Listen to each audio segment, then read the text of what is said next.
ये कहानी नहीं, कुछ बातें हैं जो एक पल नहीं, एक दिन नहीं, वर्षों की बातों को, यादों को समेट कर लिखी गई है। जिंदगी से जुड़ी बातें कब यादों में तब्दील हो जाती हैं, हमको पता भी नहीं चलता। अब देखो ना, आज 15 अगस्त है और इस दिन से हमारी ढेर सारी यादें जुड़ी होती हैं। अक्सर स्कूल से जुड़ी यादें हमें याद आती हैं कि कैसे जब छोटे थे तो उतावले रहते थे इस दिन स्कूल जाने को, क्योंकि पता रहता था हमको कि आज पढ़ाई तो होनी है नहीं, उल्टा स्कूल में लड्डू जो खाने को मिलने वाले हैं। फिर जैसे जैसे बड़े हुए तो राष्ट्रीय महत्व के इस दिन को मनाने में थोड़ी सीरियसनेस आने लगी। समझने लगे आखिर क्या महत्व है इस दिन का हमारे लिए। ऐतिहासिक दिन है यह हमारे जीवन का। मुझे याद है हमारे प्रिंसिपल सर कहते थे कि राष्ट्रगान की आवाज़ अगर कानों में पड़े ना, तो बस वहीं पर उसके सम्मान में खड़े हो जाना चाहिए। अब हाँ, अगर परिस्थितियाँ ही कुछ अलग हो तो बात अलग है, क्योंकि जीवन में हर निर्णय को लेने से पहले की परिस्थितियाँ हमेशा मायने रखती हैं। तो सुबह 8 बजे का वक्त होता था ध्वजारोहण का, और हम सुबह 6:30 से 7 बजे के बीच में हर हाल में स्कूल के लिए निकल जाते थे। साथ में सौरभ होता था।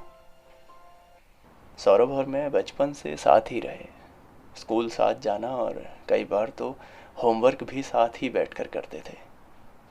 अब जब स्कूल जाते तो रास्ते से उस दिन झंडे और वो तिरंगे वाला बैज ले लिया करते और शर्ट में लगा लेते।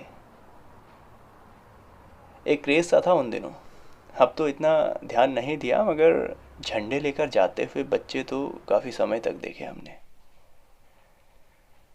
अच्छा, कई बार तो हमारा झंडा स्कूल पहुंचने से पहले ही फट जाता था और हम उसे फेंक दिया करते थे, ऐसे ही फेंक देते थे। नहीं था यार उस वक्त इतना नॉलेज कि राष्ट्रध्वज को इस तरह से फेंकना उसका अपमान होता है। हमारे लिए उस वक्त वह सिर्फ और सिर्फ प्लास्टिक का तिरंगा हुआ करता था। 15 अगस्त के दिन स्कूल में वाइट ड्रेस कोड रहता था और मुझे वो वाइट ड्रेस कोड बेहद पसंद था। सांस्कृतिक कार्यक्रमों के बाद अंत में सब बच्चों को एक लड्डू का पैकेट दिया जाता, जिसे हम बेहद प्यार से घर लेकर चले जाते थे। वैसे कई बच्चे तो वो लड्डू वहीं सफ़ा चट कर जाते हैं, मगर बचपन से ही हमको मिल बांट कर खाने की आदत डाली गई थी, तो हम उन लड्डुओं के पैकेट को जेब में रख लेते और घर पहुंचकर आराम से सबके साथ बैठकर खाते।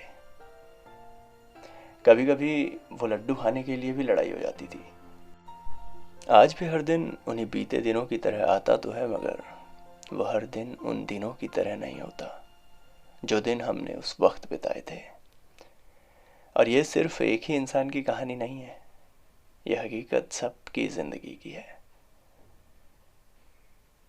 अच्छा, आज हम आज़ादी के 75 वर्ष पूरे कर 76वें वर्ष में प्रवेश कर चुके हैं और पूरा देश इस खुशी में आज़ादी का अमृत महोत्सव मना रहा है। तरह तरह से हर राज्य, हर व्यक्ति इस दिन को बड़ी धूमधाम से मना रहा है। और इस वर्ष सबसे अलग बात यह है कि हमारी राष्ट्रीय ध्वज संहिता में भी संशोधन किया गया है। अभी 2 दिन पहले ही स्कूल के बच्चों ने एक तिरंगा यात्रा निकाली, तो उन्हें देखकर अपने स्कूल के दिन याद आ गए। वैसे तिरंगा यात्रा के दौरान एक वाकया कुछ ऐसा भी हुआ कि यार, एक बच्चे का तिरंगा उसके हाथ से नीचे गिर गया और उसने तिरंगे को उठाकर जब उसे चूमा ना, तो बहुत अच्छा सा लगा यार, कि भले ही उससे वो तिरंगा गलती से नीचे गिरा हो, लेकिन उसे अपनी गलती और तिरंगे के अपमान होने का एहसास था।